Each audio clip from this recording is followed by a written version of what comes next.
के total question number 1 इसमें ही नहीं, डीटी में भी दिक्कत देगा, आईडीटी में भी दिक्कत देगा, हर जगह question 1 in all 8 papers madam वही दिक्कत दे रहा है actually. What is the reason? जो ये लोग क्लास कर रहे, they know the reason is वहां सारे क्लस्टर्स होते हैं। क्लस्टर इज, अगर आप आईडीटी के क्वेश्चन 1 की बात करो, they will ask supply, along with that they will ask you the ITC, ITC के साथ उनका पेमेंट ऑफ टैक्स होगा, पेमेंट ऑफ टैक्स के साथ मेगा एग्जाम्शन होगा, मेगा एग्जाम्शन के साथ तुम्हारा जुड़ा होगा आरसीएम, आरसीएम के साथ जुड़ने के बाद तुम्हारा आएगा place of supply. This is a cluster of all 6 chapters. जब तक इन 6 चैप्टर्स की लिंकेज प्रॉपर नहीं होगी, आप वो, मैं ये नहीं बोलती अटेम्प्ट नहीं कर सकते, बट वो टफ तब तक लगता रहेगा क्योंकि लॉजिक क्लियर ही नहीं होगा। ठीक है, तो अभी तो मुझे नहीं, जैसे तुम जब भी अब आईडीटी पढ़ना स्टार्ट करो तो स्टार्ट विद द, हम लोग जैसे क्लास में किए थे, हमने सबसे पहले मेगा एग्जाम्शन किया था। द रीजन इज आपको पता चल जाए कि किस पे आईटीसी के कॉन्सेप्ट नहीं आने, कौन सी चीज सप्लाई मतलब होने के बाद भी एग्जेम्प्टेड है। जब वो अच्छे से याद हो जाएगी ना, तो ऑटोमेटिक रिवर्स में चलना होता है। That is the linkage. आप मेगा एग्जाम्शन पहले करो, मेगा एग्जाम्शन के बाद सप्लाई चैप्टर पे जाओ, फिर पता चलेगा कि मेगा एग्जाम्शन मतलब ये चीजें मुझे टैक्सेबल नहीं होती है। सप्लाई में तुम्हें नेगेटिव लिस्ट मिलेगी कि अच्छा negative list is neither supply of goods not supply of service, फिर वो पता चलेगा। तो ये क्या रिवर्स में चलना होता है। हम क्या लॉजिकली कैसे चलते हैं, लाइन से सप्लाई कर लिया, फिर जो जो चैप्टर्स आते जा रहे वो पढ़ लिया। तो where is the linkage? And institute want link. Question number 2 आपका आता है वैल्यू ऑफ सप्लाई, और वैल्यू ऑफ सप्लाई के साथ एक और चैप्टर जुड़ा हुआ होता है, वो भी कभी खाली नहीं आता। तो अब वैल्यू ऑफ सप्लाई के साथ भी वो एक और चैप्टर पूछेगा। मतलब क्वेश्चन 1 तो 6 चैप्टर्स का क्लस्टर है, उसके बाद चैप्टर नंबर 2, क्वेश्चन नंबर 2 जो आपका आता है वो किसी 2 चैप्टर या 3 चैप्टर का क्लस्टर होता है। It could be registration, registration के साथ आपको पूछ सकते हैं वो क्या, साथ में कंपोजिशन जोड़ सकते हैं, वो नहीं जोड़ा तो रजिस्ट्रेशन वैल्यू ऑफ सप्लाई जोड़ देंगे। किसी भी तरह से 2 चैप्टर 3 चैप्टर को मिला के क्वेश्चन 2 भी होता है। फिर जाके आपके आखिरी के जो क्वेश्चन होते हैं, जिसको मैं 5 बोलूंगी, 6 बोलूंगी या 4 क्वेश्चन, जिसमें से ई-वे-बिल एकदम डायरेक्ट आता है, जो आता ही है। जॉब वर्क के क्वेश्चन एकदम डायरेक्ट आते हैं। ये मैं कैसे बता पा रही हूँ? The thing is you have to analyse the paper. Day 1 पे जब आप आईडीटी पढ़ना स्टार्ट करोगे, सबसे पहले लास्ट 4 इयर्स के पेपर अगर एनालाइज नहीं किए तो यही नहीं पता कि वो टेस्ट क्या करने वाला है, और वहां जाके वो 15 minutes you are simply wasting, 15 minutes for reading. Class में हम लोग यही सीखते हैं कि सबसे पहले 15 मिनट वो यूटिलाइज करना सीखो, कि तुम्हें पता होना चाहिए क्वेश्चन नंबर 1 किस टॉपिक से मिलता है, 2 कौन से टॉपिक से होता है, 3, 4, 5 कौन से टॉपिक से होता है। एंड अगर तुम खुद भी एनालाइज करोगे पास्ट 4-5 पेपर्स, तो पता चल जाएगा कि पैटर्न चेंज ही नहीं होता है। वही क्वेश्चन 4 भी वही रहेगा, 5 भी वही रहेगा, ज्यादा से ज्यादा शफलिंग होती है 3 और 4 में, ज्यादा से ज्यादा 5 और 6 की शफलिंग होती है, अदरवाइज टॉपिक्स वही हैं। तो एक बार टेलीग्राम चैनल पे जाना, आई होप तुम्हें पता है कि नहीं मुझे नहीं पता, स्टडी मेड इजी करके टेलीग्राम चैनल है, उसमें आईडीटी का पेपर एनालिसिस ऑलरेडी डला है, तो try to do in that way. Okay ma'am. और मैम इसका में तो ऐसा रहता है कि भाई जब अपन पढ़ने बैठते हैं वहाँ पे तो याद रह जाता है, बट जब एग्जाम में लिखने बैठे हैं एक्चुअल में, तो पूरी लाइन में से मतलब कुछ 2-3 वर्ड्स गुम हो जाएंगे, कुछ याद नहीं आएंगे, आधा सेंटेंस बनेगा आधा नहीं बनेगा, ऐसा रहता है। द थिंग इज इसका कभी भी ना पूरा रटा नहीं जाता है। जब मतलब इस बार तो मेरी कोई इसका भी और ये में कोई क्लास नहीं हो रही है, बट हम लोग जब लर्न करते थे वर्ड पिक किया होता था, कीवर्ड जिसको बोलते हैं ना, वो कीवर्ड और बाकी Hindi, because we Indians are very used to Hindi. तो कीवर्ड पिक किया, कीवर्ड पिक करके हमको हिंदी में बोलना है। जैसे कि अगर मैं बोलूँ क्वेश्चन नंबर 1 की बात करूँ, चैप्टर नंबर 1 जो आपका है, उसमें क्वेश्चन नंबर 1 क्या लिखा है, आईटी के बेनिफिट्स क्या है, आईटी गवर्नेंस के बेनिफिट्स क्या है। ठीक है, अब आईटी गवर्नेंस के बेनिफिट्स, तो वहां पे बेटर कॉस्ट परफॉर्मेंस आता है। तो मुझे पूरा नहीं, कॉस्ट परफॉर्मेंस अच्छा होता है, मतलब कॉस्ट का बेटर परफॉर्मेंस, एक एक वर्ड पिक करके मुझे याद करना होता है। दे डोंट वांट कि आप पूरा एज इट इज लिख के आओ, कोई नहीं कर सकता। बट जब जैसे पेपर चेकर होता है ना, पेपर चेकर के पास एक कॉपी आती है, उसमें उनको पॉइंटर्स दे के रखे होते हैं कि ये पॉइंटर्स इस आंसर शीट में मिलने चाहिए। And some of my friends are also engaged in checking the copies, so I know the things that they get 30-25 page का उनको क्या मिलता है, कॉपी मिल जाती है, उनको बता देते हैं ये पॉइंटर्स होने चाहिए। मैं सपोज करो मैं साइंस फील्ड की, अगर मैं चेक करूँ मुझे नहीं पता इसका में क्या है, उससे सिर्फ ये पता है ये हमको आंसर शीट मिली है सजेस्टेड, ये बच्चे की आंसर शीट है, तुम अपनी लैंग्वेज में पूरा लिख के आ गए ना, उसको कुछ समझ नहीं आएगा, तुम्हारे मार्क्स 30s की लाइन में ही रहेंगे। बट कीवर्ड्स इनकॉर्पोरेट हो गए तो वो लोग मैच करते हैं तुम्हारे कीवर्ड्स, वेदर इट इज इसका या कोई भी थ्योरी सब्जेक्ट हो, तो you have to incorporate those keywords only, सिर्फ कीवर्ड्स चाहिए वहां पे। तो कीवर्ड्स बाकी तुम अपनी मर्जी से इन द सेंस लैंग्वेज में लिख के आओ, they don't mind, but keyword is necessary. जैसे कॉर्पोरेट डायमेंशंस ऑफ वो अपना गवर्नेंस होता है, कॉर्पोरेट गवर्नेंस होता है, परफॉर्मेंस होता है। तो कॉर्पोरेट गवर्नेंस में जैसे कि ऑडिट कमिटी है डेडिकेटेड इसके लिए, ये किसके रिलेशनशिप के लिए कंसर्न है, ये मैनेजर्स के रिलेशनशिप के लिए, बोर्ड ऑफ डायरेक्टर्स के रिलेशनशिप के लिए कंसर्न है, इसका रोल क्या है कि चेयरमैन का रोल क्या होगा, बोर्ड कमिटी का रोल क्या होगा। तो ये मुझे अभी तक क्यों याद है, क्यों, क्योंकि वो पॉइंट्स पिक करके रखे, इसमें रोल बताया, इसमें रिलेशनशिप कंसर्न बताया, इसमें ऑडिट कमिटी बताया, इसमें सबसे पहले डेफिनेशन दी है कि ये क्या है, इट इज यू नो कौन सी चीज है, उसके पूरा डेफिनेशन छोटी सी दे के रखी है, जिसमें बोला है value of the stakeholders enhance करने का इसका काम है, परफॉर्मेंस इवेल्युएशन करना है। तो I have pick those keyword जिसके बेसिस पे आंसर लिखना है। तो जो भी रेनू है या फिर तुम हो, जो लोग सेकेंड ग्रुप ओल्ड कोर्स में दे रहे हैं, तो इसका इज ऑल अबाउट कीवर्ड्स। और दूसरी चीज इसका में जो याद रखनी है, क्वेश्चन याद नहीं रहा तो आंसर लिखने का सेंस ही नहीं बनता है। और इस वक्त ऐसा हो गया है, सिर्फ पीएम के भरोसे जाना गलत होता जा रहा है, क्योंकि ओल्ड कोर्स पे भी कुछ ऐसा नहीं हो रहा कि लास्ट अटेम्प्ट में तो ढंग से मार्क्स दे देंगे। बिकॉज अगर अभी देखें तो 2% है सिर्फ ओल्ड कोर्स का रिजल्ट, बोथ ग्रुप का रिजल्ट सिर्फ 2% है, वहीं सेकेंड ग्रुप का रिजल्ट ठीक है 12% है, वो वैलिड है, सेकेंड ग्रुप फिर भी ढंग का है। अदरवाइज सिर्फ 2% रिजल्ट समझ लो कितना कम है, वहीं 17% रिजल्ट किसका है, न्यू कोर्स का। सो इंस्टीट्यूट कहीं ना कहीं ये चाहता है कि जो छन के आए ना बच्चे, फिल्टर होके आए, वो ढंग के आने चाहिए। उसको इससे कोई मतलब नहीं कि आप कोल्ड कोर्स के हो तो रहम कर लेंगे आप पे, आपको लीनियंसी दिखा के आपको चूज कर लेंगे, ऐसा कुछ नहीं होने वाला। तो ये सब जो बोलते हैं ना कि ओल्ड कोर्स से इजी आएगा, पेपर ही होगा, ये सब कुछ नहीं होने वाला है। ठीक है, okay madam. So I hope इसका समझ में आया। जी मैम। और मैडम एक मेरा और भी एक क्वेश्चन था, अभी जैसे मेरा एक प्लानिंग माइंड में ये चल रहा था कि भाई अभी सेकंड ग्रुप जो है वो दिसंबर में मैं ओल्ड में ही दे दूं, और जो मेरा फर्स्ट वाला ग्रुप बचा है वो मैं न्यू में शिफ्ट कर लूं।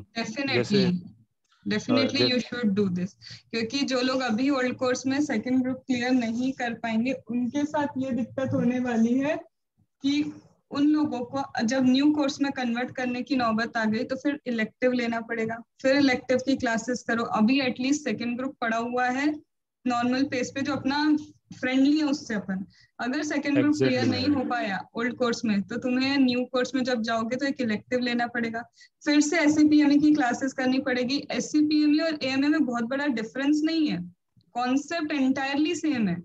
दिक्कत यह है कि वहाँ पूरी केस स्टडी बेस्ड है, और केस स्टडी उन्हें उनके पॉइंटर्स के अकॉर्डिंग लिखी हुई मिलनी चाहिए, अदरवाइज मार्क्स नहीं मिलेंगे। Okay madam. So it is a good decision, go for only one group, ताकि second group any how clear कर दोगे तो एक दूसरा बेनिफिट ये भी है फर्स्ट ग्रुप अगर न्यू कोर्स में देने का कि वहाँ इंडेस है, सारी कंपनीज पे, ऑलमोस्ट कंपनीज पे इंडेस है, और जहां अगर आप बिग फोर में जाओगे तो उनके पास छोटे छोटे क्लाइंट होते नहीं, उनके पास इंडेस एप्लीकेबिलिटी वाले ही क्लाइंट्स हैं, तो you should go with that only. ये ज्यादा बेनिफिशियल है फर्स्ट ग्रुप आपका न्यू कोर्स में क्लियर हो। ठीक है, okay, thank you ma'am. Okay, चलो इसके अलावा इसका या इसका से रिलेटेड कुछ है तो पहले ही पूछ लो, बाकी डीटी की तो होगी क्लास तो उसमें दिक्कत नहीं है। आईडीटी से रिलेटेड कुछ पूछना है अपकमिंग एग्जाम के लिए, बाकी जो लोग क्लास कर रहे हैं उनका तो है नहीं। ये कौन है, तौसीफ?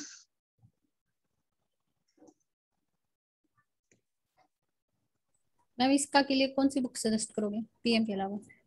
स्टडी मैट, इसका is only about study and PM. इतना उसमें तो बहुत सब कुछ नहीं करना है, बट कैसा होता है ना, पीएम के सारे क्वेश्चंस कर लिए, पीएम के नीचे ना एक्सरसाइज वाले क्वेश्चन दिए होते हैं, वो क्वेश्चन होते हैं जो इन्होंने पीएम में कवर नहीं किए, वो याद कर लिए।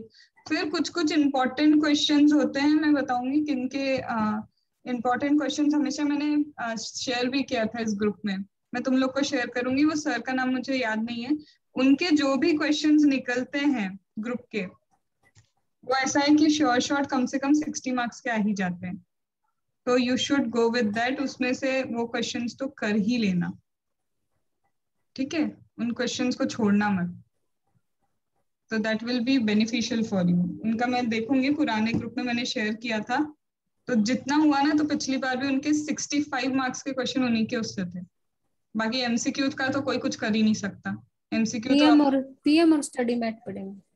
हाँ, पीएम एंड स्टडी मैट। एक मिनट,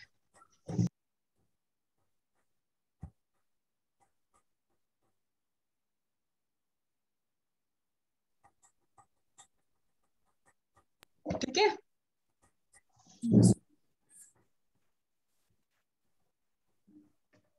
चलो अब बता दो तुमको एएमए और एससीपीएमई। सबसे पहले आ जाते हैं एएमए पे या फिर एससीपीएमई कंबाइन, जिसमें सबसे पहले आपको क्या करना है, 15 मिनट यूटिलाइज करना। मैंने हर सब्जेक्ट में बोला है, यहाँ पे भी वही चीज रिपीट करूंगी, you have to start utilising your 15 minutes. वो 15 मिनट्स अगर आप यूटिलाइज नहीं कर सकते, मतलब कुछ नहीं हो सकता। अगर 15 मिनट में आप पैनिक की स्टेज पे आ गए तो 3 घंटे कोई नहीं संभाल सकता। ब्रेन उस वक्त ऑलरेडी पैनिक स्टेज में होता है, दिख रहा होता है कि अटेम्प्ट लग रहे हैं, इतने सेक्रीफाइस किए, सारी चीजें सामने आ जाती है। वो 3 घंटे को संभालने से पहले 15 मिनट संभालना जरूरी है। And the practice does not start कि वहीं पे जाके हम 15 मिनट संभाल रहे हैं। Obviously the practice start during your preparation phase. तो सबसे पहले पॉइंट नंबर 1, जब आप प्रिपरेशन कर रहे हो तो ये भूल जाना कि तुम्हारी पीएम से कुछ आने वाला है, ये भूल जाना कि तुम्हारे देखे हुए कोई भी क्वेश्चन आएंगे। Train your mind, that is known as mental training बोलते हैं। तो हमने जब एएमए की बैच स्टार्ट की थी, I am telling you honestly, जो जो हुआ था वैसे ही हम लोग ने किया था, जिसके बेसिस पे it is not kind of advertisement, but जितने भी स्टूडेंट्स थे सबका, जिनका रुका है सिर्फ एग्रीगेट रुका है, इंडिविजुअली सब क्लियर हो गए। कोई भी सब्जेक्ट में वो लोग रुके नहीं हैं। रीजन ये नहीं है कि मैंने पढ़ाया, रीजन ये है कि इंस्टीट्यूट को हमने कॉपी करना सीख लिया था। हाँ, एग्रीगेट में 3 बच्चे रुके हैं, लेकिन वो सिर्फ एग्रीगेट ही है। तो are you getting the things कि 100% रिजल्ट आने का रीजन क्या है, कि इंस्टीट्यूट के दिमाग को समझ लिया था कि इंस्टीट्यूट क्या चाहता है। आई एम नॉट सेइंग कि तुमको जैसा जैसा मैं इंस्ट्रक्शन दूंगी तुम बिल्कुल पास ही हो जाओगे, ये तो तुमको 3 घंटे संभालने वहां पे जाके, और उसके बाद तुम्हारी डेस्टिनी है कि वहां पे पेपर चेकर तुम्हें कैसा मिलेगा। बट एटलीस्ट प्रिपरेशन फेज में हमको कॉपी करना किसको है, कि व्हाट इंस्टीट्यूट वांट्स। तो सबसे पहली चीज जो मैंने उनको सिखाई थी, लिखना हो तो लिख के रखना, जैसी तुम्हारी इच्छा हो। The first and foremost thing, चाहे एएमए हो, चाहे डीटी हो, चाहे आईडीटी हो, व्हाटसोएवर, ये तीनों में से कोई भी सब्जेक्ट हो, इसका इसलिए नहीं बोल रही, इसका कि एज इट इज क्वेश्चन आते हैं, ठीक है। तो इन तीनों में ये पूरी तरह से प्रिपरेशन फेज में रेडी रह जाना कि कोई भी क्वेश्चन देखा हुआ नहीं आएगा। क्यों? क्योंकि जब आप 2 महीने 3 महीने की प्रिपरेशन फेज में अपने दिमाग को प्रिपेयर कर लेते हो कि देखा हुआ कुछ नहीं आएगा, सिर्फ दिमाग चलाना है वहां जाके, तो अगर तुम्हारे को सपोज करो मेरे पास ये 15 मिनट पहले क्या आ गया, ये पेपर आ गया मेरे सामने, ये पेपर है, मैंने देखा एक भी चीज मेरी देखी हुई नहीं है, मेरा माइंड ऑलरेडी प्रिपेयर था कि मुझे देखा हुआ कुछ नहीं मिलेगा, मुझे तो सिर्फ दिमाग चला के आना है। बट इसका उल्टा हो जाता है, यहाँ पे स्टूडेंट्स क्या देखते हैं, ये बता दो भैया 60% कहाँ से आता है, 20% कहाँ से आता है, 30% कहाँ से आता है। अगर उसको वहां से नहीं मिला तो वो 15 मिनट उसके बर्बाद हो गए। 15 मिनट्स उसने देख लिया कि मेरे काम का तो इसमें पेपर में कुछ नहीं है, पेपर की लेंथ 25 पेजेस है, हो गया काम खत्म, उसको समझ ही नहीं आ रहा उसको स्टार्ट कहाँ से करना। तो यहाँ पे सबसे पहली चीज, अगर आपको अपने क्लियरेंस लाना है तो ये दिमाग पे क्लियर कर लो कि कोई भी चीज देखी हुई आने ही नहीं वाली है। हर जगह तुम्हें एक क्या करना है, दिमाग चलाना है। इसको एफआर में भी अप्लाई कर लो, एसएफएम में भी अप्लाई करो। एसएफएम तो तुम समझ ही रहे हो, लेवल ही क्रॉस हो गया उनका। तो कहाँ से पूछेंगे, कैसा पूछेंगे, तो ऑलरेडी दिमाग को ट्रेन करके रखो कि कुछ भी पूछा हुआ देखा हुआ नहीं आएगा। अब जब पेपर एक्चुअल में देखा हुआ नहीं आएगा ना, तो मन को पता है, दिमाग को पता है पैनिक की स्टेज नहीं है, दिमाग चला के आना है, बेस्ट दे के आना है, कोई ऑप्शन नहीं है। तो पहली चीज क्या है, it always start with the mental training. तो पहली चीज तुम अपने मेंटल ट्रेनिंग हमेशा रखो, कोई भी चीज देखी हुई नहीं आएगी फर्स्ट। सेकेंड इसका एडवांटेज क्या होने वाला है, जब मुझे मेंटल ट्रेनिंग मिल जाती है ना कि कुछ भी देखा नहीं आएगा, तो second stage you are already ready to handle the pressure. Already दिमाग प्रेशर हैंडल कर लेगा। अगर तुम उसको एकदम से झटका दोगे ना तो वो हैंडल नहीं कर पाएगा। एकदम से ऐसा पेपर दे दिया जो देखा हुआ नहीं है उसके लिए, तो ऑब्वियस है वी आर ह्यूमन, वो नहीं झटका हैंडल नहीं कर पाएगा। वहीं ऑलरेडी 2 महीने से तुम यही रिपीट कर रहे थे, देखी हुई चीज नहीं आएगी नहीं आएगी नहीं आएगी, तो एक्चुअल में भी नहीं आई ना। तो वो बोलते हैं ना fake it till you make it, जब तक उसको समझाते रहो एक्चुअल में भी वही हुआ। तो यू आर एट काम स्टेज। मैं ये नहीं बोल रही बहुत काम रहोगे, बट एटलीस्ट इस पोजीशन पे रहोगे कि दिमाग चलाते हैं, सुकून शांति से बैठ के 3 घंटे का बेस्ट आउटकम देख के आते हैं। या 2 ही चीजें हो सकती है, या तो 3 घंटे में तुम गिव अप कर दोगे, जो मैंने बहुत लोगों से सुना है, हम ब्लैंक हो जाते हैं। ब्लैंक होना is nothing but give up कर दिया कि हमसे नहीं हो पा रहा। वहीं एक काम स्टेज पे अगर चीजें सोचोगे तो भैया 3 महीने, कई अटेम्प्ट अगर लगे हैं तो कई अटेम्प्ट में बार बार वो लॉजिक तुमने याद किया, समझा है, कितना तो रिवाइज कर चुके हो। तो ऐसा क्या हो गया कि तुमको अब ऐसा लग रहा है कि चीजें हो ही नहीं सकती। Are you even getting this thing कि कितने अटेम्प्ट है? अगर तुम्हारे 3 अटेम्प्ट भी किसी चीज को लग चुके हैं, सीए जैसी फील्ड में अगर अटेम्प्ट लगा है, that means already you have revise so much. फिर भी अगर लग रहा है इतना टाइम, तो कहीं ना कहीं दिक्कत तो है। तो इसीलिए दूसरी चीज क्या है, हमें जब भी प्रिपेयर करना होगा, तीसरी चीज क्यूमुलेटिव रिवीजन के साथ प्रिपेयर करना होगा। Now what is cumulative revision? जो मैं ऑलवेज बोलती हूँ, क्यूमुलेटिव रिवीजन का मतलब ये है कि देख के कभी भी रिवीजन नहीं होता है। देख के कोई चीज रिवाइज नहीं होती। मैंने आज पढ़ा, मैंने कल देख के उसको रिवाइज किया, तो मेरे दिमाग को पता कैसे चला कि मुझे क्या याद है क्या याद नहीं है? किसी भी सब्जेक्ट में लगा लो, हम जब डीटी करते हैं हम क्यूमुलेटिव रिवीजन, क्यों मैं बार बार बोलती हूँ बिना देखे करो। बिना देखे का मतलब है दिमाग को पता तो लगने दो कि उसको क्या याद नहीं है। हमारा तरीका आज ये पढ़ा, कल फिर से ये कॉपी खोल के हाँ सब याद आ गया। दिमाग को देख के तो वैसे ही याद आना था ना। सो इट इज री रीडिंग। आप लोग हमेशा री रीडिंग करते हो, and re reading is not at all worth it, not at all. मैं अभी से लिख के देती हूँ, जो लोग री रीडिंग कर रहे हैं वो 1.5 दिन का प्रेशर नहीं संभाल सकते, और उनको 1.5 दिन कम ही लगेंगे। So it's always about revision. Revision कभी भी देख के नहीं होता, हमेशा बुक बंद होती है, फिर सोचते हैं कि ये कल पढ़ा था, अरे ये पॉइंट याद नहीं आ रहा, ये पॉइंट याद नहीं आ रहा, इसका मतलब है यही दिमाग को अभी तक क्या है, लॉन्ग टर्म मेमोरी में पहुंचा नहीं है। अब उसको एक बार देख के लॉजिक क्लियर करते हैं। तीसरे दिन फिर अब जब रिवाइज करोगे ना, तो वो पॉइंट तुम्हें डेफिनेटली याद रहेगा, क्योंकि तुम्हें पता चल गया था मैं ये भूल चुका हूँ। तो that will be the highlight कि ये कॉन्सेप्ट मुझे याद नहीं है। तुम लोग को पता है, बहुत कम मैं डीटी में पढ़ाती हूँ या आईडीटी में पढ़ाती हूँ, मैं बुक्स यूज नहीं करती। The only whole sole reason is this, मुझे बुक्स यूज करने की जरूरत इसलिए नहीं पड़ती है, ड्यूरिंग माई प्रिपरेशन फेज मैंने इसी तरह से रिवाइज किया है। बुक बंद रहती थी और मेरा दिमाग चलता था, इसीलिए शायद मुझे पिक्टोरियल इमेज भी याद है कि इस पेज पे तुम्हें ये मिलेगा, इस पेज पे तुम्हें ये मिलेगा। तो ये कोई अनोखी सी चीज नहीं है, it is not at all a God gift, it is just exact way of doing hard work. तुम्हें हार्डवर्क कैसे करना है, ये एक बार हार्डवर्क करो पूरे चैप्टर तुम्हारे सब्जेक्ट के लिए, ऑटोमेटिकली दूसरी बार जब रिवाइज करोगे तो बुक तुम भी कम खोलोगे, बट अपने दिमाग पे जोर डालना सीखो। अब जब एएमए प्रिपेयर कर रहे हैं, सबसे पहले एएमए हो या एससीपीएमयू, जो भी तुम प्रिपेयर कर रहे हो, हम लोग ने 15 मिनट्स यूटिलाइज करना कैसे सीखा था, उन स्टूडेंट्स को मैंने ये बताया था। जब भी आप क्या कर रहे हो, सपोज करो आज हम पहले दिन कहाँ हैं एएमए को पढ़ने के लिए, सपोज करो तुमने आज तक कोई अटेम्प्ट ही नहीं दिया। क्या नहीं किया तुमने? एक भी क्या नहीं दिया? अटेम्प्ट नहीं दिया। अगर तुमने एक भी अटेम्प्ट नहीं दिया, जस्ट अ मिनट,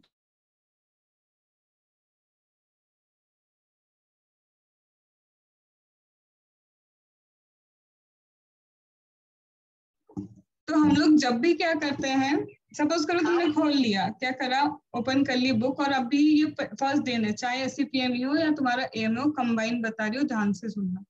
अब तुमको क्या करना है, कोई भी चैप्टर करोगे, एक्चुअल में एबीसी एनालिसिस सबसे पहले तुम्हारे सामने होना चाहिए। मैम एबीसी एनालिसिस आजकल तो इंस्टीट्यूट ए बी सी पे जाता ही नहीं, डेफिनेटली नहीं जाता। एबीसी इसलिए नहीं होता है कि सी कैटेगरी को नेग्लेक्ट किया जाए, ये सबसे गलत अप्रोच है। अगर कोई भी सिखा रहा है ना कि सी कैटेगरी को नेग्लेक्ट करो, कम पढ़ो, रीडिंग कर लो, ये गलत है, क्योंकि अटेम्प्ट तुम्हारे लगने, सामने वाला पास हो चुका है।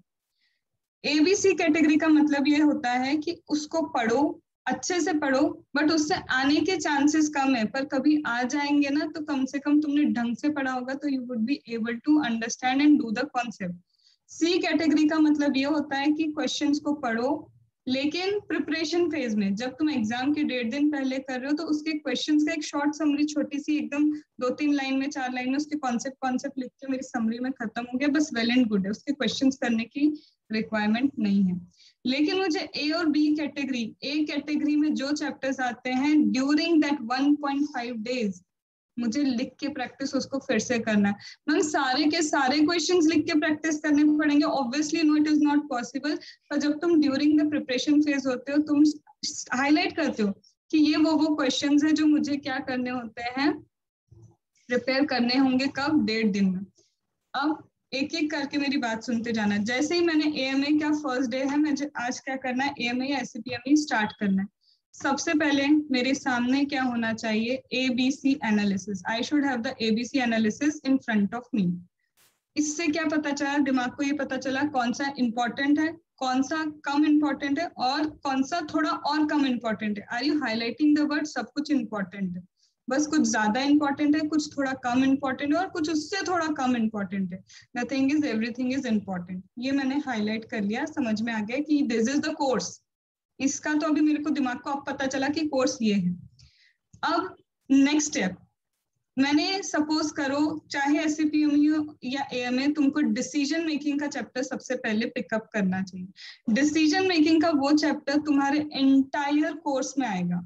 वो उसमें बताएंगे तुमको कि वेरिएबल कॉस्ट, फिक्स्ड कॉस्ट, उसमें अपॉर्चुनिटी कॉस्ट, ये सारी चीजें उसमें देख के रखेंगे। तो वहां पे एक बार तुमने क्या किया, डिसीजन मेकिंग के कॉन्सेप्ट को स्ट्रॉन्ग कर लिया, उसके बाद तुम कहीं और किसी चैप्टर पे जाओगे। अब डिसीजन मेकिंग के कॉन्सेप्ट की समरी बना ली, ठीक है, क्वेश्चंस कर लिए। अब देखो, एक बार समरी बन गई, एक बार तुमने क्वेश्चंस कर लिए, समरी और क्वेश्चंस के बाद क्या, जो मैं हमेशा बोलती हूँ, चाहे डीटी हो चाहे आईडीटी हो, मेक योर एडजस्टमेंट शीट। अपनी एडजस्टमेंट शीट बनाओ। मैम एडजस्टमेंट शीट से आप क्या समझते हो? तो एडजस्टमेंट शीट का, एज यू नो, मैं हमेशा बोलती हूँ एडजस्टमेंट शीट का सिंपल सोवर मतलब ये रहता है, ये रही मेरी एडजस्टमेंट शीट। इसमें मुझे क्या करना है, सबसे पहले लिखना है मुझे क्वेश्चन। ये ऊपर लिख दिया मैंने, क्या चैप्टर, किस चैप्टर को ये एडजस्टमेंट शीट बिलोंग करती है। यहाँ मैंने लिख दिया क्या, टॉपिक, यहाँ लिख दिया क्वेश्चन 1, यहाँ लिख दिया पेज नंबर, पीएम या फिर जो भी तुम्हारी बुक है उसका पेज नंबर क्या है वो मैंने लिख दिया। अब मुझे क्या करना है, फर्स्ट टाइम जब तुम सॉल्व करोगे, यहाँ पे क्या लिखना होगा, यहाँ पे तुम्हें लिखना होगा एडजस्टमेंट। मैम एडजस्टमेंट मतलब क्या, एडजस्टमेंट का मतलब कौन कौन से एडजस्टमेंट यहाँ पे देख के रखे हैं। अगर मैं एससीपीएमई या एएमए की बात करूँ, अपॉर्चुनिटी कॉस्ट को लेके तुमको क्या दिया है, कोई एडजस्टमेंट दिया, वेरिएबल कॉस्ट को लेके एडजस्टमेंट दिया। तुम जब पूरा एससीपीएमई या एएमए पढ़ लोगे ना, तुम्हें रियलाइज होगा सिर्फ 5 चीजों के ऊपर घूमता है वो।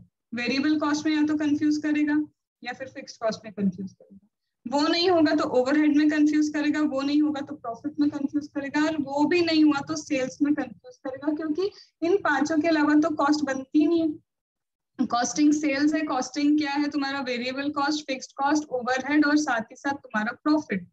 अब इसका आई विल ट्राई कि जो मैंने उस वक्त बना के दिया था उसमें बताए थे कि कॉस्ट पूछने के कितने तरीके हो सकते हैं, उसके प्रॉफिट पूछने के कितने तरीके हो सकते हैं।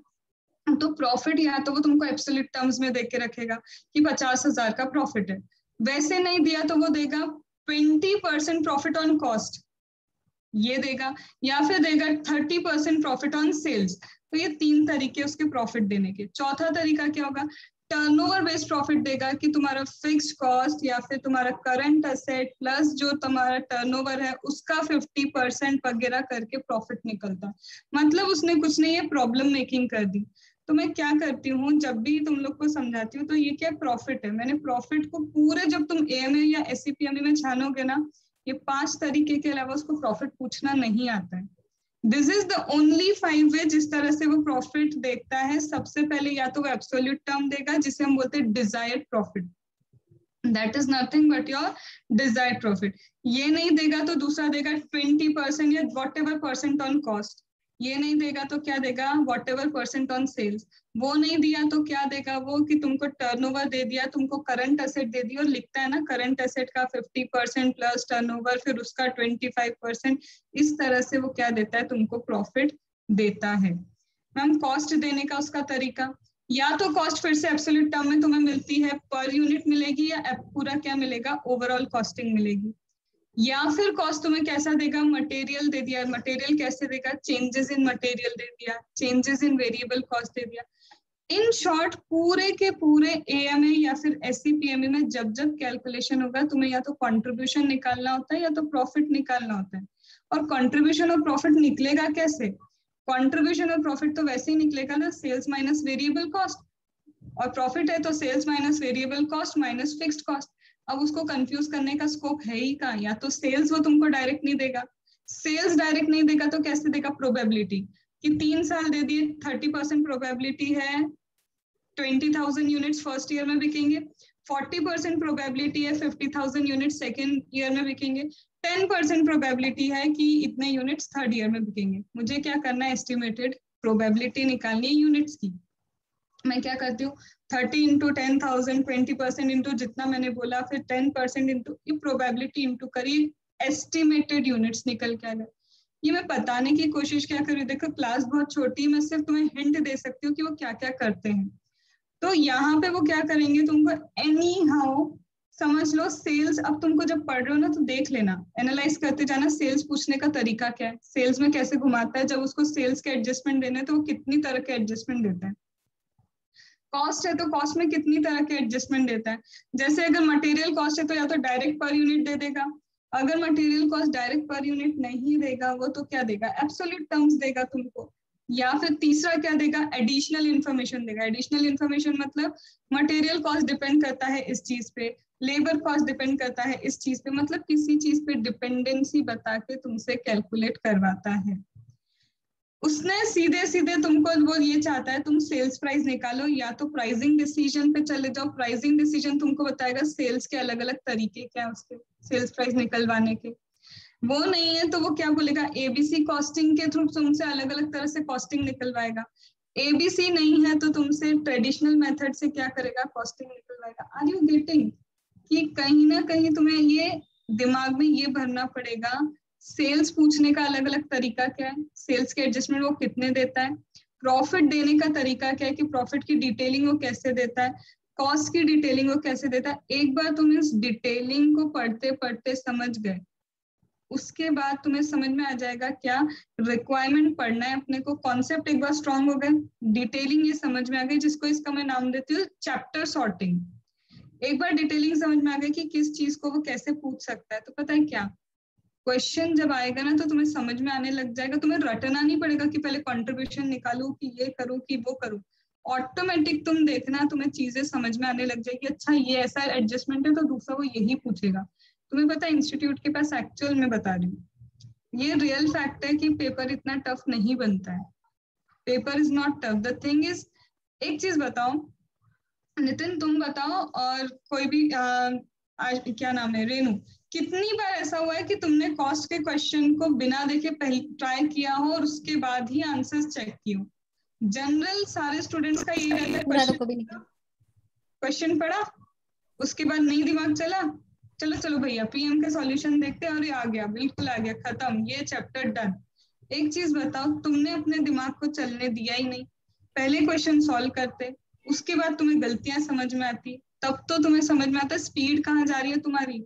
एक चीज बताओ, वो 3 घंटे में तुमको तुम्हारे वाले तो वो क्वेश्चन देने वाला नहीं है, तुम क्या कर रहे हो, वो चीज जो एक्चुअल में 3 महीने में प्रैक्टिस करनी चाहिए थी, वो 3 घंटे में जाके हम प्रैक्टिस कर रहे हैं कि 3 घंटे में हम कॉस्ट का पेपर दिमाग लगा के करके आएंगे।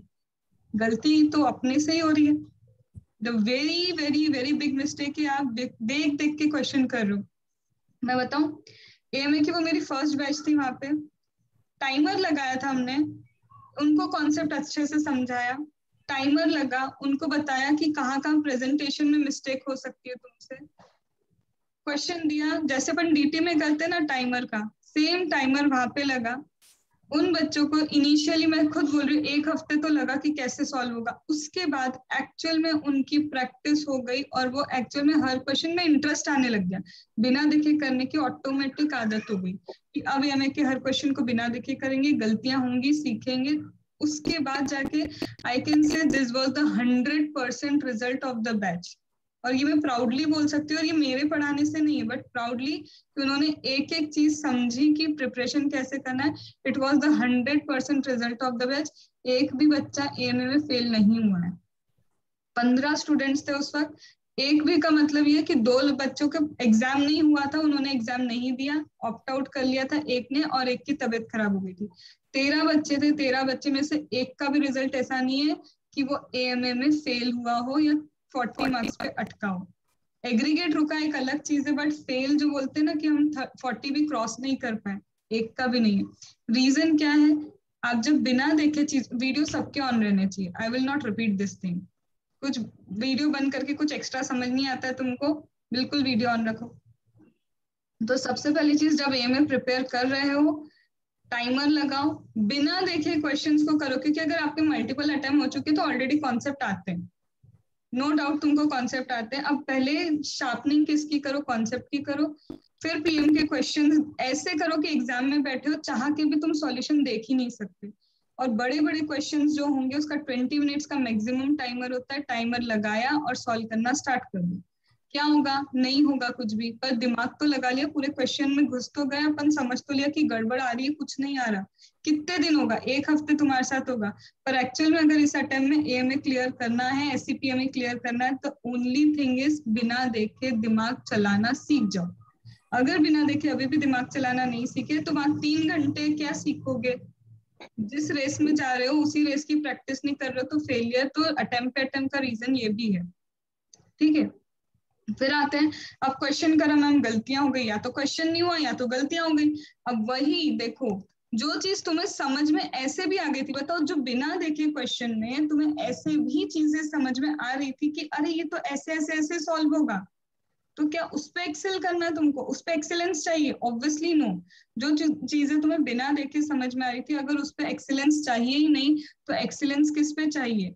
उन चीजों पे सबसे पहले वो स्टार एडजस्टमेंट जो देख के मुझे समझ ही नहीं आ रहे थे, ये यहाँ पे लिस्टिंग उसकी होती है कि मैंने देख लिया, कर लिया, मुझे ये तो एडजस्टमेंट समझ ही नहीं आया, तो छोटे शॉर्ट फॉर्म में लिख लिया कि इसमें क्या पूछा था। इसमें पूछा था वेरिएबल कॉस्ट की डिटेल पूछी थी जो मुझे समझ नहीं आई, और वो एक छोटे से बोलते ना क्रक्स लिखना है छोटा सा कि ये एक्स्ट्रा एडजस्टमेंट था जो पूछा और मुझे समझ नहीं आया। फिर उसके बाद तुम सॉल्व करोगे, तुमने सॉल्व किया, तुमसे गलती हुई, तो यहाँ पे अपनी क्या लिखो? मिस्टेक लिखो। यहाँ पे क्या होनी चाहिए? तुम्हारी मिस्टेक। मैम इतना करने में टाइम लगेगा? अरे बिल्कुल लगेगा, पर तुम बार बार वही सब्जेक्ट को रिवाइज कर रहे हो, उसी को प्रिपेयर करने में भी तो टाइम लगा रहे हो, इससे अच्छा एक बार में टाइम लगा लो, बाद में एक्चुअल रिविजन करना। यहाँ मैंने लिख ली मेरी मिस्टेक, और यहाँ लिखा होना चाहिए तुम्हारा फर्स्ट, सेकेंड, थर्ड, ये क्या मैम? रिविजन। इसके बाद जब जब रिवाइज करोगे, अब ये क्वेश्चन 1 है, फिर से बिना देखे किया, कभी देख के नहीं करेंगे हम, बिना देखे किया, समझ में आ गया ये गड़बड़ थी, ओके इस बार ये मिस्टेक नहीं हुई। अगर ये मिस्टेक फिर रिपीट हो रही है, इसका मतलब दूसरी बार भी इस क्वेश्चन को मुझे लिख के ही देखना पड़ेगा।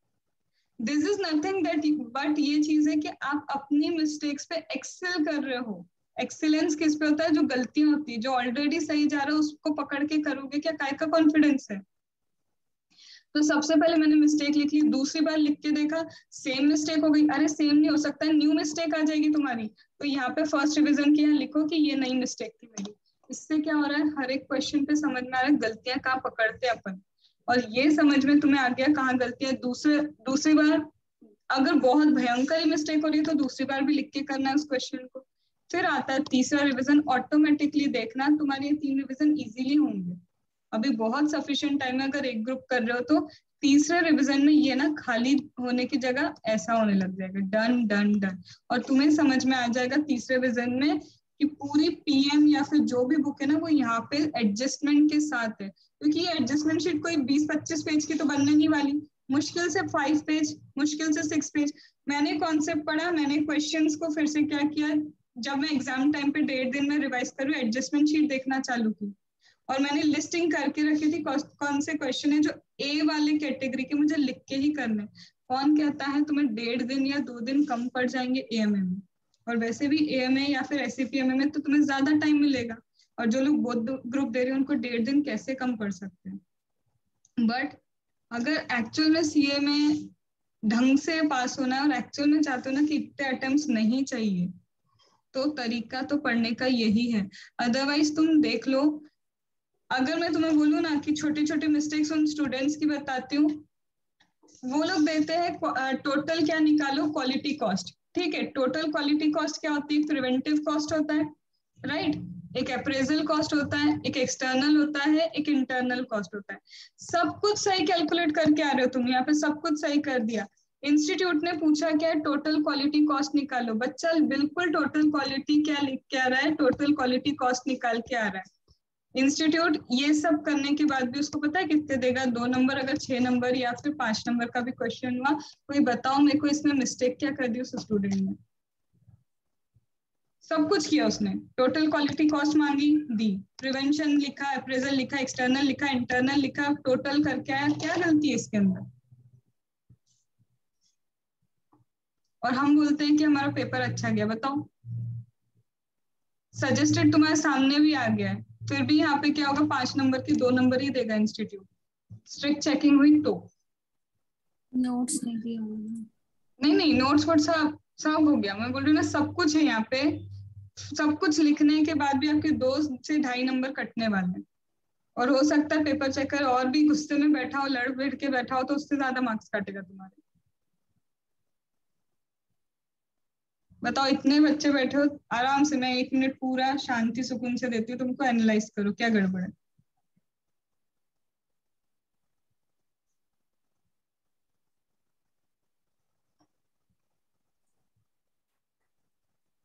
नीचे टोटल कॉस्ट लिखा है। एग्जैक्टली, टोटल कॉस्ट और टोटल क्वालिटी कॉस्ट में जमीन आसमान का फर्क है।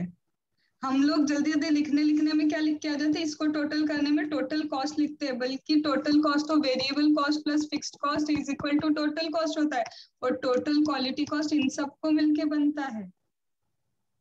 गलती कितनी छोटी सी है, और हमको एक्चुअल में ये छोटी छोटी सी सिली मिस्टेक्स है जो तुमको पीछे करती है। ये कोई बहुत बड़ी मिस्टेक तो नहीं है। तुमको इतनी देर इस छोटी सी मिस्टेक को समझने में लगी, वो भी एक को समझ में आया। तो तुम सोचो, जब हम बोलते ना हमारा पेपर तो बहुत अच्छा गया था, इंस्टीट्यूट फेल करने के लिए नहीं बैठा है। इंस्टीट्यूट को चाहिए परफेक्शन, और परफेक्शन तो तभी आएगा जब तुम, मैं स्ट्रिक्टली अगेंस्ट जो किसी भी रिवीजन वीडियो के, तुम्हें अच्छा लगे बुरा लगे, मैं स्ट्रिक्टली अगेंस्ट जो किसी भी रिवीजन वीडियो के। क्योंकि तुम क्या करते हो? सुनते हो, सुनने के बाद लगता है हाँ हाँ मुझे सब आ गया, सब कुछ हो गया, सब कुछ समझ में आ रहा है। अरे सब कुछ आ गया, सब कुछ समझ में आ रहा है, एक बार लिख के देख लेना। तुम्हारी आंसर शीट देखी है ना अपन लोगों ने? आंसर शीट में तुम लोग को प्रेजेंटेशन नहीं आते। इंस्टीट्यूट प्रेजेंटेशन चाहता है। स्टैंडर्ड डिडक्शन नो डाउट होता है, नो डाउट स्टैंडर्ड डिडक्शन होता है, बट स्टैंडर्ड डिडक्शन का तरीका ये कि स्ट्रिक्ट चेकिंग में भी आप 40 लेके आ जाओ। वो ऐसे कोई रेंडमली कोई फॉर्मूला बिठा के नहीं करते कि इन बच्चों के 15 नंबर सबके माइनस कर देना। वो कुछ भी नहीं होता है। या तो होगी तो बहुत स्ट्रिक्ट चेकिंग होगी। अगर स्ट्रिक्ट चेकिंग में तुम 40 नंबर ला सकते हो, मतलब तुमने प्रेजेंटेशन अच्छी लिखी है। जो लोग ये बोलते हैं ना प्रेजेंटेशन डज नॉट मैटर, ये गलत है।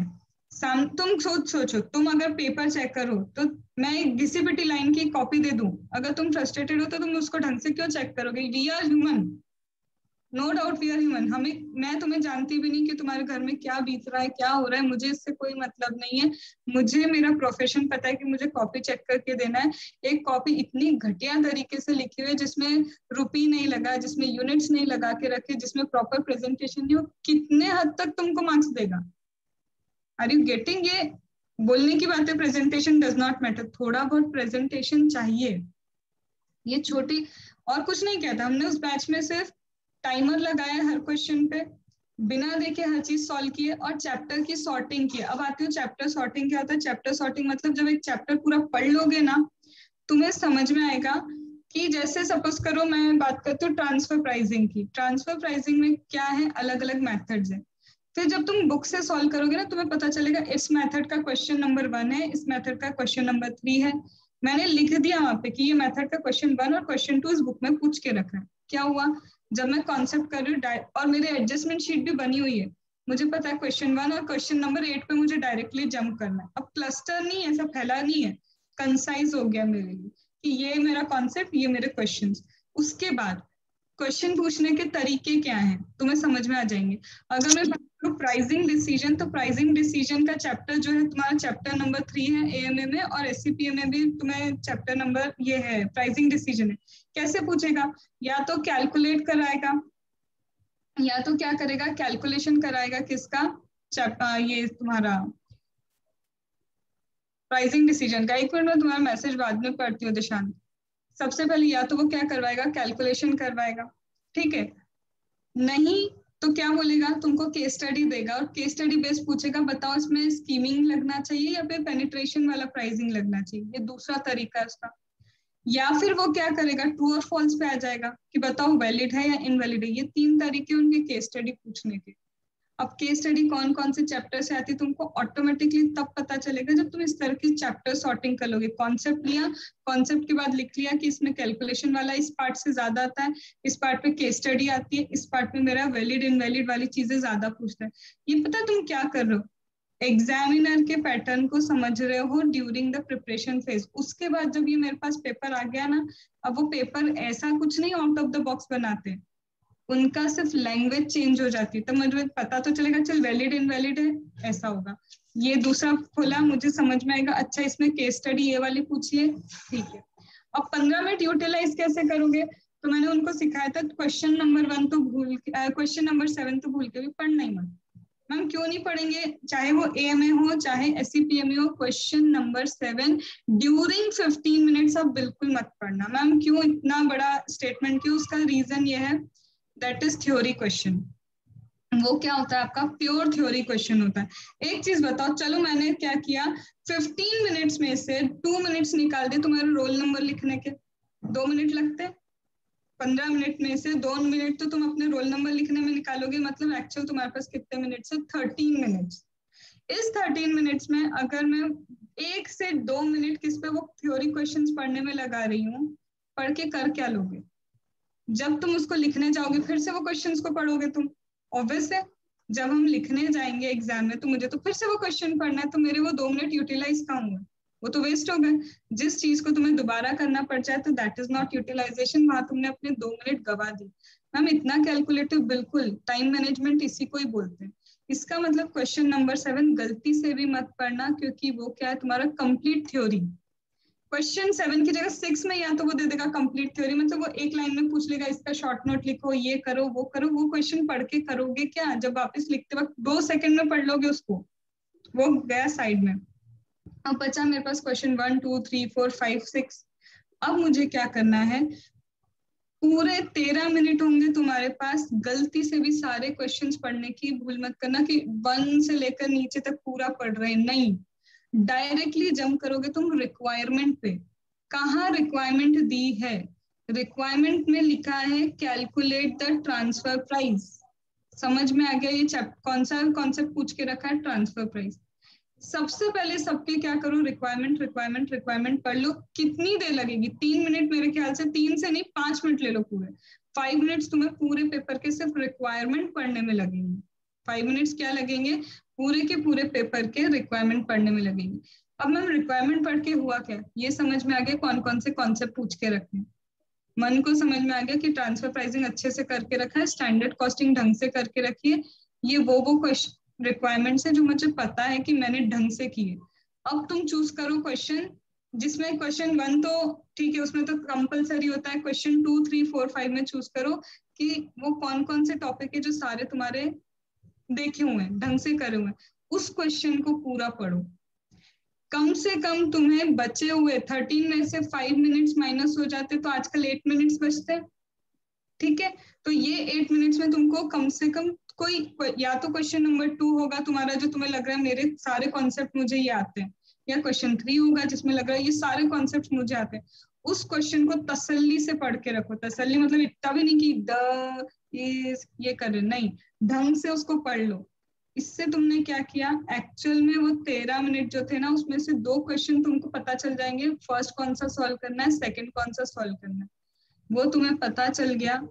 तो तुम्हें क्या पता चल जाएगा कि मुझे प्रेफरेंस वाइज कैसे चलना है। 2 जैसे ही बचेंगे फिर से तुम्हें वो क्वेश्चन नहीं पढ़ना है, जैसे ही 2 बच गए ना वो क्वेश्चन तुम नहीं पढ़ोगे, डायरेक्ट क्या करोगे, सॉल्यूशन स्टार्ट हो जाएगा। That is the way you utilise your 15 minutes. जैसे ही मैंने क्या किया, 2 बजे मेरे को पता है, मैंने 2 चूज कर लिए थे क्वेश्चन की, फर्स्ट ये करना है, सेकंड ये करना है, जिसमें से एक मैं ऑलरेडी पढ़ चुकी हूँ। तुम समझो तुमने वो 3 घंटे में से तुम्हारे ऑटोमेटिकली 10 मिनट सेव किए, और वो 10 मिनट्स इक्वल टू वो जब तुम क्या करते हो 70 या 75 मार्क्स का ही अटेंड करके आ पाते हो ना, वो तुम्हारा 10 मिनट कहीं ना कहीं कहाँ लेके जाएगा, तुम्हें एक और क्वेश्चन करवा देगा, तो शायद तुम 85 तक आ जाओगे। समझ रहे हो छोटा छोटा सेविंग क्या होती है, वहां पे ये सेव कर लिया। चलो मैंने फर्स्ट प्रेफरेंस सॉल्व कर लिया, सेकंड वाला भी मैंने रीड करके रखा होगा, इतना तो रीड करा है कि मुझे पता है इसमें पूछा क्या है। अब सॉल्व करते वक्त एक बार फिर से थोड़ा बहुत पढ़ लो, अब उसको कर लो, क्योंकि फर्स्ट क्वेश्चन तो तुम सॉल्व पढ़ रहे होगे ना, पढ़ते पढ़ते दिमाग में आ जाना चाहिए पूरी प्रेजेंटेशन क्या, मतलब 2 बजे नहीं कि मुझे सोचना नहीं, ये मैंने खटखट चालू किया।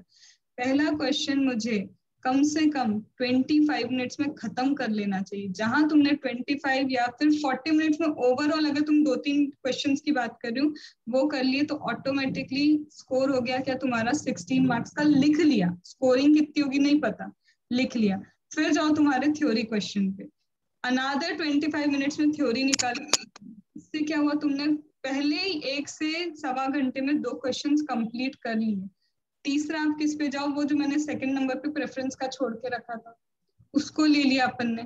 3 क्वेश्चन ऐसे जो मुझे अच्छे से पता थे क्या करना है। अब जो बचे हुए तुम्हारे पास 1.5 घंटे 1 घंटे, उसमें तुम गैम्बलिंग करो कि जो थोड़ा कम आता है, थोड़ा डाइसी है, थोड़ा ऐसा है, थोड़ा वैसा है।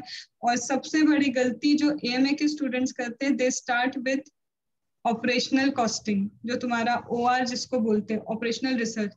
वो दिखता इजी है पर वो लेंदी होता है, और एएमए इजी होता, दिखता टफ है, बट उसमें सॉल्व करने जाओगे ना तो वो क्विकली सॉल्व होता है।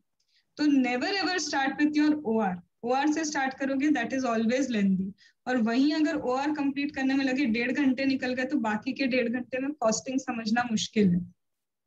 तो एएमए वालों ये गलती मत करना कि पहले कहाँ जा रहे हो, ओआर पे जा रहे हो। इंस्टेड पहले एएमए कंप्लीट करो तुम्हारा, उसके बाद ओआर पे जाना, क्योंकि एएमए समझने में भी टाइम लगता है। ओआर तो पता ही रहेगा तुमको, देख के समझ में आ जाएगा कि हाँ भैया नेटवर्क करना है, इसमें ट्रांसपोर्टेशन है, इसमें ये है। उसके तो क्वेश्चन पढ़ने में भी टाइम नहीं लगेगा। तो are you getting how to do the things. छोटे छोटे टिप्स है जो मैं एक साथ सारे बोल रही हूँ, तुम्हें जो जो लिखते जाओ तो वेल एंड गुड रहेगा। ठीक है, अब एससीपीएमई वालों पे आए तो एससीपीएमई तो पूरा केस स्टडी बेस्ड है। ओवरऑल क्या है, ये केस स्टडी बेस्ड। अब केस स्टडी बेस्ड है तो तुमको किसी भी केस स्टडी में ये 3 लेवल होते हैं। ये क्या है, ये 3 तुम्हारे लेवल है, इन 3 लेवल पे ही काम करना होता है। दिख रहा है, ठीक है। अब ये 3 लेवल क्या, केस स्टडी दे दी। अब वो एक्सपेक्ट करते हैं जब तुम आंसर लिखोगे इन 3 लेवल में लिखोगे। ये ओल्ड कोर्स के लिए भी काम का है, क्यों, क्योंकि अगर तुम इस बार का जुलाई 21 का पेपर उठा के देखो तो ट्रांसफर प्राइसिंग में केस स्टडी पूछी उन्होंने, सीधे सीधे, मतलब तुमको बताया भी नहीं गया, चुपचाप से क्या पैटर्न कर रहे हैं वो, सीधे सीधे जो न्यू कोर्स वालों का पैटर्न है ना, ओल्ड कोर्स में भी ट्रांसफर प्राइसिंग तुमको केस स्टडी पूछा था। तुम नहीं यकीन हो तो जुलाई 21 का पेपर उठा लेना, it was entirely based on case study. बहुत सारे क्वेश्चन सिर्फ केस स्टडी थे। तो इसका मतलब वो क्या चाहते हैं, जब तुम लेवल 1 लिखो, लेवल 1 मतलब इस तरह से सॉल्व करते जाओ। इसका स्क्रीनशॉट ले लेना। सबसे पहले अगर उस कॉन्सेप्ट से रिलेटेड कोई डेफिनेशन है तो वो डेफिनेशन लिखो। ये जल्दी जल्दी करना होगा, तुम्हारे पास टाइम नहीं होगा, तो डेफिनेशन लिखो। Ma'am as it is book की डेफिनेशन कतई नहीं, बिल्कुल नहीं। तुम्हें क्या करना होगा, ओन लैंग्वेज में यू कैन राइट, थोड़ा बहुत ओन लैंग्वेज में लिख सकते हो।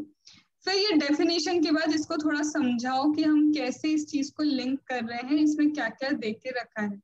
कोई एग्जाम्पल्स है तुम्हारे पास, कोई लिस्टिंग है, जैसे अगर मैं बोलूँ वैल्यू चेन की, वैल्यू चेन एनालिसिस है, तो उसके कुछ क्या है अलग अलग एग्जाम्पल दिए हैं। तो वहां पे तुम्हें कुछ कुछ चीजों की क्या है ओवरऑल लिस्टिंग देनी पड़ेगी, एग्जाम्पल्स विद सर्टेन एक्सप्लेनेशन देनी पड़ेगी। मतलब तुम्हें केस स्टडी पूछा है तो पहले तो जो डेफिनेशन दे सकते हो उसकी वो डेफिनेशन अपने ओन लैंग्वेज में दो। फिर कुछ एग्जाम्पल समझ में आ रहा तो एग्जाम्पल दो, कुछ लिस्टिंग है तो लिस्टिंग दो। इसका मतलब वो लेवल 1 जो है एससीपीएमई का, दे वांट तुम अपना नॉलेज शो करो कि तुम्हें इस कॉन्सेप्ट का पूरा पूरा नॉलेज है। तो पहला तरीका तो ये लिखने का। जिन जिन लोगों को SCPME में मार्क्स नहीं आए हैं, तुम्हें पता है this is entirely application level, पूरा एप्लीकेशन लेवल है। तुम देखना क्या एक्चुअल में तुमने ऐसे आंसर लिखे हैं, पहले क्या ऐसा कुछ डेफिनेशन, कुछ एग्जाम्पल, कुछ ऐसे उनको समझाया करा है? अगर नहीं करा तो यू आर गोइंग रॉन्ग। फिर दूसरे लेवल पे वो क्या चाहते हैं, अब दूसरे लेवल पे जो भी सॉल्यूशन करना है वो सॉल्यूशन करो, सॉल्यूशन वगैरह करो, कुछ रिकंसिलेशन दिया है रिकंसिलेशन करो कि ये अप्रोच गलत लगा रहा है, इसकी जगह ये अप्रोच होनी चाहिए थी, दोनों को कंपेयर करो। कंपेयर करने के बाद तुम क्या अपने हिसाब से उसमें बता रहे हो कि इसका ये नुकसान इसलिए हो रहा है, ये प्रॉफिट इसलिए हो रहा है, ये लॉस इसलिए हो रहा है। फिर कोई अगर मेथड तुम्हें लगती है तो थर्ड लेवल पे रिकमेंड या फिर एडवाइस करोगे। तो दिस इज द लेवल, तुम्हारा केस स्टडी इस हिसाब से सॉल्व होना चाहिए, या फिर तुम्हारे जो आंसर्स है उसमें ये सारी चीजें कम से कम दिखनी चाहिए। सारी नहीं दिखी तो एक लेवल दिख जाए उनको कि पहले नॉलेज बताया, फिर सॉल्यूशन किया प्रैक्टिकल, फिर उसके बाद इन्होंने क्या दी है, एडवाइस दी है या फिर कुछ रिकमेंडेशन दिया है। तो दिस इज द वे जब तुम क्या लिखते हो, पूरे आंसर SCPME के लिखते हो। AMA में क्या करना है, AMA में अगर केस स्टडी आ जाए तो तुम इतना नहीं लिख सकते, बट एटलीस्ट एक समझ में आ रहा है कि पहले कॉन्सेप्ट लिखना है, फिर सॉल्यूशन करना है, फिर एडवाइस देना है। क्यों एडवाइस कैसे, तुम देख लेना सारे के सारे SCPME के क्वेश्चन देख लो, बाद में एक थ्योरी क्वेश्चन जुड़ा होता है, पूछते हैं फाइनेंशियल नॉन फाइनेंशियल फैक्टर बताओ, फाइनेंशियल नॉन फाइनेंशियल फैक्टर बताओ, व्हाट दे आर डूइंग, वो तुमसे रिकमेंडेशन एडवाइस ये सब चाह रहे हैं, जो तुमको क्या करना पड़ेगा, उनको देख के ही आना पड़ेगा। गेटिंग ऑल दिस थिंग्स, तो ये तुम्हारा एक्चुअल वे है।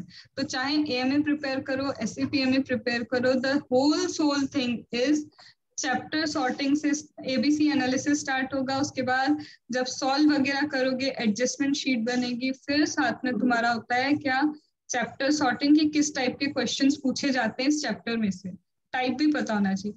फिर जब होने लग जाए तो फिर पेपर एनालिसिस, 15-15 मिनट का टाइमर लगाना, 15-15 मिनट का टाइमर लगा के पास्ट के पेपर एक बार देख लेना, क्या मुझे समझ में आ रहा है कि 15 मिनट में कि ओवरऑल चैप्टर की रिक्वायरमेंट पढ़ ली, पेपर में सारे रिक्वायरमेंट पढ़ के समझ में आ रहा है कि मैं 2 क्वेश्चन पिक कर पा रहा हूँ कि नहीं। और 15 मिनट नहीं, तुम तो 13 मिनट का ही टाइमर लगा के चेक करना, कुछ नहीं करना, सिर्फ 4 पेपर भी ऐसे एनालाइज कर लेना, तो ऑटोमेटिकली 5वां तुम्हारा क्या होगा, दिसंबर में जो पेपर हो रहा है तुम वहां एनालाइज करना। एटलीस्ट 4 बार पहले समझ तो आए कि 13 मिनट भी यूटिलाइज कर पाते हैं कि नहीं। So this was all the practical thing जो सारी AMA की बैच में हो चुकी थी। लेकिन इस बार to be very frank possible ही नहीं है मेरे लिए कि मैं क्लासेस ले पाऊँ, अदरवाइज मेरे लिए ही लॉस है कि मैं किसी स्टूडेंट को नहीं बता पा रही। तो मेंटरिंग जब जब चाहिए हो, तुम्हें लगे कि मैम इसमें ये समझ नहीं आ रहा, इसमें ये नहीं हो रहा, that I can help you with, but ये तरीका है पूरे AMA को करने का, और बैच में भी यही रहता है। IDT भी करोगे तो IDT कभी भी लाइन से चैप्टर जैसे हम नहीं पढ़े हैं, पहले मेगा एग्जामिनेशन किया था, तो एक फ्लो अलग ही होता है IDT पढ़ने का। IDT कभी भी लाइन वाइज चैप्टर्स पढ़ के आप गलती कर रहे हो। IDT में भी पेपर एनालिसिस देखा था पढ़ने कि 41 मार्क्स तो मॉड्यूल 1 से ही उठ के आता है, पर वो 41 डायरेक्टली नहीं आता, हर किसी अलग अलग क्वेश्चन में जुड़ा हुआ होता है। तो जब भी किसी चैप्टर को पढ़ो, किसी सब्जेक्ट को पढ़ो, you should have the analysis कि पेपर में आने क्या वाला है, और हम लोग ब्लैंक जाते हैं, हमें लगता है पता नहीं इस बार वो क्या पूछ लेगा, जबकि तुम पास्ट 5 पेपर एक बार उठा के तो देखो, जरा सा पैटर्न चेंज नहीं है, तो तुमको कॉन्फिडेंस ऑटोमेटिकली तब आएगा और अटेम्प्ट्स कम तब लगेंगे। सजेस्टेड देखना चालू करो कि वो लोग क्या पॉइंटर्स लिखते हैं। DT की बात करो तो DT में अगर उसने, जैसे हम लोग कर रहे हैं मैट में क्या होता है, हम तो मैट निकाल के आ जाते हैं, फिर भूल ही जाते हैं कि वो 15 ईयर्स का क्रेडिट लिख के आना कंपलसरी, उसके 1 नंबर होता है। कई जगह केस स्टडी होती है, जो केस स्टडी मुझे लिख के ही आनी होती है, लेकिन हम लिख के नहीं आते उस आंसर में, तो क्या हो गया, उन्होंने मार्क्स काट लिए। ये कोई बताएगा नहीं, ये कुछ चीजें देखो मेरे हाथ में नहीं है कि ना मैं ये वाले नवंबर के लिए मैं IDT भी नहीं ले पाऊंगी, सिर्फ एक DT चल पाएगा और सिर्फ एक लॉ हो पाएगा मुझसे। तो कोशिश करो कि जब तुम प्रिपेयर कर रहे हो तो एटलीस्ट आंसर को देख के एनालिसिस कर पाओ कि ये तो एटलीस्ट लिख के आना ही पड़ता है। क्योंकि मैं इतनी श्योरिटी से इसलिए बोल रही हूँ क्योंकि जो रिजल्ट्स हैं उसके बेसिस पे पता चलता है कि एक भी बच्चा फेल नहीं हुआ है, और नहीं हुआ है इसका मतलब यही है कि यही टेक्निक कौन चाहता है, ICAI चाहता है। क्योंकि एक बच्चा पास हो सकता था, 2 हो सकते थे, 3 हो सकते थे, 100% रिजल्ट नहीं आता।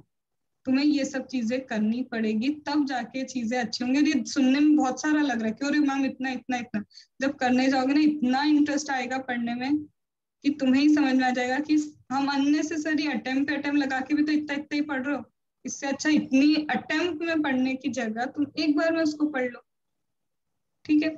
But I can't guarantee you कि रिजल्ट आ जाएंगे, ये हो जाएगा। मुझसे स्टूडेंट्स पूछते हैं मैम आप गारंटी दे रहे हो एग्जामिशन आ जाएगी? तो ये मार्केटिंग है, मैं मार्केटिंग नहीं करती। मैं तुम्हें एग्जामिशन का प्रिपरेशन दे सकती हूँ, बट मैं एग्जामिशन परोस के नहीं दे सकती, क्योंकि पेपर चेकर मैं नहीं हूँ, ICAI मैं नहीं हूँ, ठीक है। और 3 घंटे मैं लिख के नहीं आ रही हूँ, 3 घंटे तुम्हें संभालना है अपने आप को।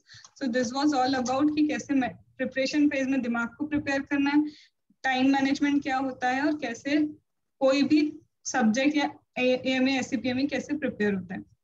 ABC एनालिसिस अभी ज्यादा डिस्कस नहीं कर पाऊंगी, 8:30 से लॉ की क्लास है, तो मैं PDF में तुमको ABC एनालिसिस भी भेज दूंगी किसका, AMA एंड SCPME का, कि ये ABC एनालिसिस होता है।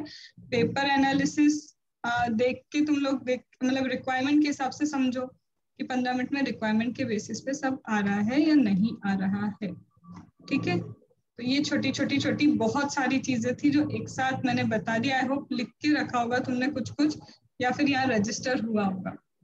And don't go with the flow, यही बोलूंगी, रिविजन लेक्चर्स के भरोसे मत जाओ।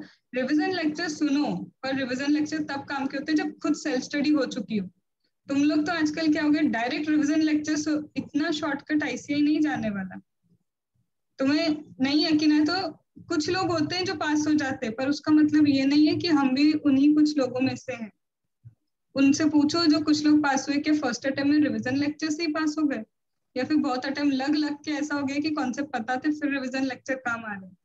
तो थोड़ा सा एनालिसिस चीजों का करना सीखो। रिविजन लेक्चर्स आर नथिंग, आपको शॉर्टकट दे रहे हैं, और ये लॉन्ग टर्म में चीजें काम नहीं आती है। PWC में अभी अभी मैंने तुम्हें शायद पहले भी बताया होगा, निकाला है, काम नहीं कर पा रहा इंसान तो निकाल दिए जाते हो। तो CA बनने के बाद ऐसे बेइज्जती होके निकाले जाओ क्योंकि हमको एनालिसिस ही नहीं आ रहा।